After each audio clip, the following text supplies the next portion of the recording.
घटना एकदम दुर्दैवी आहे. आमच्या मनाला एकदम भरपूर वाईट वाटलं आहे. इथं सर्व आमचे भाऊबंद मंडळी आहे, सर्व असं व्हायला नको होतं. आता दुर्दैवी घटना आहे. आता काय बोला काही सांगून शकणार आम शब्दच नाही आता सांगण्यासारखे. आता काही चांगला माणूस होता आणि घरातला एक मेन माणूस होता, तो कमवणारा, घराचा पाया होता. कोण कोण आहे घरामध्ये? घरामध्ये आई वडील वयस्कर आहे, एकटाच होता तो. 2 बहिणी आहे, लग्न झालेले आहे त्यांचे. मुलगा एक छोटा आहे, 5वी 6वीला मुलगा आहे, मुलगी 10वीला आहे. हे 2012-13 लागले होते. तुम्ही पण एक बस चालक आहे, असं ज्यावेळेला प्रसंग आहे त्यावेळेला काय मनात भावना तर काय, चालक तर शेवटी वाचवायचाच प्रयत्न करतो, चालक तर वाचवायचा प्रयत्नच करत असतो. आता ही दुर्दैवी घटना आहे, ॲक्सिडेंट आहे, काही बोलू नाही शकत तिच्यात. काल केव्हा बोलणं झालं? काल तर त्याच्यामुळे बोलणं नाही झालं, पण 1 दिवस पहिले बोलणं झालेलं होतं. आता घर जवळच आहे, भाऊच आहे, त्याच्यामुळे आमचं बोलणं चालूच राहायचं. आम्ही सोबतच लागलो 2013 मध्ये. तेव्हापासून आम्ही सोबत आहे, जामनेरलाच आहे, ट्रेनिंग वगैरे सोबत करलं, सर्व सोबतच होतं. एकदम अतिशय चांगला पोरगा होता, म्हणजे काहीच हे नव्हतं. काल ते कुठे होते, तुमचं काही बोलणं झालं पण नाही? माझं परवाच बोलणं आलं, त्याच्या मुलीच्या दाखल्यासाठी, त्याला नॉन क्रिमिनलसाठी जॉईनिंगचं लेटर पाहिजे होतं. तर मला फोन आला होता, पण लेटर तुझ्याकडे आहे का? म्हटलं आहे, माझ्याकडे आहे, मी देईन तुला. त्यानंतर त्याचा फोन वगैरे काही आला नाही. आणि काल मी ज्यावेळेस समजा ड्युटीवर होतो त्यावेळेस अचानक दुसऱ्या मित्राला फोन आला, असं जायला वय अशी ॲक्सिडेंट झाला, आज अशी दुर्दैवी घटना घडली. त्यापासून मी घरी येऊन येतच आहे. रोज तुम्ही सोबत जायचं का जामनेर? दररोज म्हणजे तसं नसतं, ड्युटी ज्या हिशोबानं असलं त्या हिशोबानं कधी सोबत कधी कसं असं नेहमी चालू राहायचं. तुम्हाला कशी माहिती कळाली सगळी? माहिती म्हणजे आमचं कसं राहतं, ग्रुपवरती लगेच मेसेज येतो, काही झालं, कुठे बी गाडीचा ॲक्सिडेंट झाला, काही झालं, कोणाचं काय झालं, त्या हिशोबानं समोरच्या मित्राला आला मेसेज आला, त्यांनी लगेच सांगितलं की बा असं असं झालं. ते कंडक्टर जे आहेत ते सुखरूप बचावले? हो, कंडक्टर सुखरूप बचावले. त्यांनीच भरपूर प्रयत्न करून येणार, म्हणजे गाडीतून ओढून सण बाहेर काढला.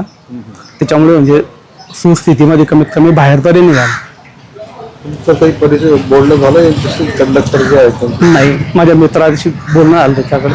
कालच्या दिवशी आम्हाला माहीत पडलं, पण आम्ही आमच्या घरच्यांना कोणाला नाही सांगितलं.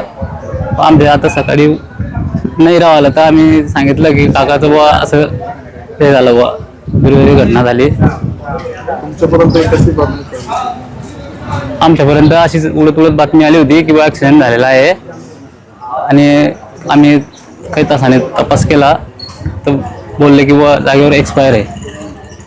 किंवा इकडनं रोज कसं जायचं ड्युटीला वगैरे? ड्युटीला कंपल्सरी जायचे ते, बिलकुल म्हणजे लॉंग टूरची ड्युटी होती त्यांची, सुरत पुणा वगैरे असं. ड्युटीचा काही प्रॉब्लेम नव्हता त्यांचा. कशामुळे अपघात झाला असं काही कळलं तुम्हाला? कसं एसटी मंडळाने काही कळवलं आतापर्यंत? नाही, तसं काही नाही कळवलं.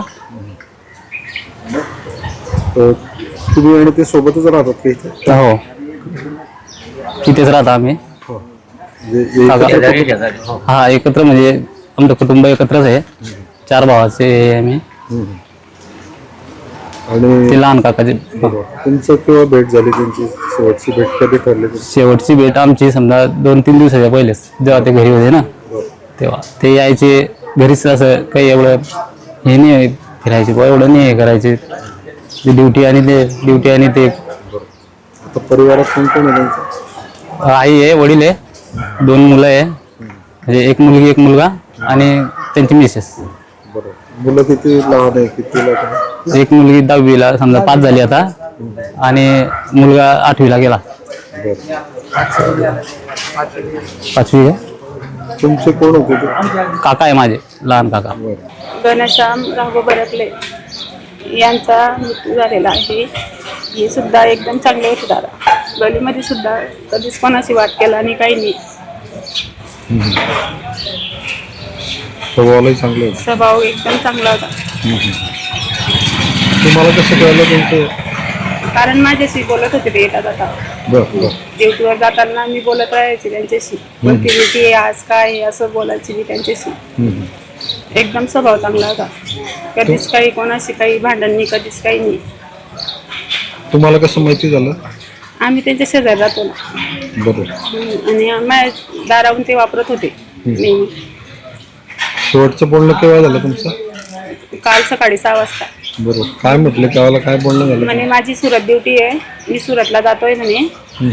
आणि मग मी बोलली, म्हटलं मग आमचं पार्सल न्यायचं आहे तर म्हणे पुढच्या ड्युटीला नाही म्हणे.